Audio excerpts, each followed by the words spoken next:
Hello നമസ്കാരം. Big boss Malayalam season 8 ആരാധകർ ആകാംക്ഷയോടെ കാത്തിരിക്കുന്ന നമ്മുടെ അഗ്നിപരീക്ഷ ആരംഭിക്കാൻ ഇനി ഏതാനും ദിവസങ്ങൾ മാത്രമാണ് കേട്ടോ ബാക്കി.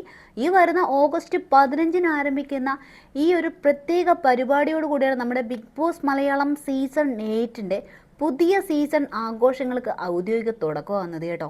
ഇത്തവണത്തെ സീസണിൻ്റെ ഏറ്റവും വലിയ പ്രത്യേകത എന്ന് പറയുന്നത് പതിവ് പോലെ 100 ദിവസങ്ങൾ മാത്രം നീളുന്ന ഒരു റിയാലിറ്റി ഷോ അല്ല എന്നതാണ് കേട്ടോ. അഗ്നിപരീക്ഷ ഉൾപ്പെടെ ഏകദേശം 4 മാസത്തോളം നീളുന്ന വലിയൊരു എൻ്റർടൈൻമെൻറ്റ് മാമാങ്കം തന്നെ ആയിരിക്കും നമ്മുടെ ബിഗ് ബോസ് മലയാളം സീസൺ 8 എന്ന കാര്യത്തിൽ ഒരു സംശയമില്ല. ഇതിനിടെ തന്നെ ഏഷ്യാനെറ്റ് പുറത്തുവിട്ട പുതിയൊരു ഷോർട്ട് പ്രൊമോയും ഇപ്പോൾ സോഷ്യൽ മീഡിയയിൽ ശ്രദ്ധ നേടിയിട്ടുണ്ട് കേട്ടോ. അതായത് ഇനി 10 ദിവസം മാത്രം എന്ന ആ ഒരു മെസ്സേജോട് കൂടിയിട്ടാണ് പ്രൊമോ പുറത്തു വന്നിരിക്കുന്നത്. അതിലാണെങ്കിൽ നമ്മുടെ ബിഗ് ബോസ് മലയാളം സീസൺ 5 മത്സരാർത്ഥിയായ സെറീനയാണ് അവതാരികയായിട്ട് എത്തിയിട്ടുള്ളത് കേട്ടോ. അഗ്നിപരീക്ഷയെ സംബന്ധിച്ച് നിരവധി കാര്യങ്ങൾ ഇപ്പോൾ സോഷ്യൽ മീഡിയയിൽ ഇങ്ങനെ പ്രചരിക്കുന്നുണ്ട്.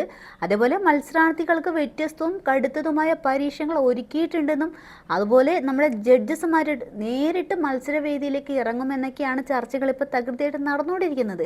അതിനിടയിൽ തന്നെ നമ്മുടെ ജഡ്ജസ്മാർ തമ്മിൽ അടിയുണ്ടായി എന്നൊക്കെ പറഞ്ഞുള്ള ചർച്ചകളൊക്കെ നടക്കുന്നുണ്ട്. അതെന്താണെന്നുള്ളത് നമുക്ക് വഴി അറിയാം. എന്നാൽ ഇത്തരം കാര്യങ്ങളൊക്കെ പറ്റിയൊന്നും ഒരു ഔദ്യോഗികമായിട്ടുള്ളൊരു സ്ഥിരീകരണം ഇതുവരെയും പുറത്ത് വന്നിട്ടില്ല കേട്ടോ. എന്നാലും ഒരു കാര്യം ഉറപ്പാണ്, പുതിയ ഫോർമാറ്റും വ്യത്യസ്തമായ അവതരണവും കൊണ്ടുള്ള ഈ ഒരു പ്രത്യേക പരിപാടി ബിഗ് ബോസ് മലയാളം സീസൺ 8 അഗ്നിപരീക്ഷയും നമ്മുടെ ബിഗ് ബോസ് സീസൺ 8 വലിയൊരു എക്സ്പീരിയൻസ് നമ്മുടെ പ്രേക്ഷകർക്ക് നൽകുമെന്ന കാര്യത്തിലൊരു സംശയമില്ല. അപ്പം നമുക്ക് വരുന്ന ഓഗസ്റ്റ് 15 ആരംഭിക്കുന്ന അഗ്നിപരീക്ഷയ്ക്ക് വേണ്ടി വെയിറ്റ് ചെയ്യാം കേട്ടോ.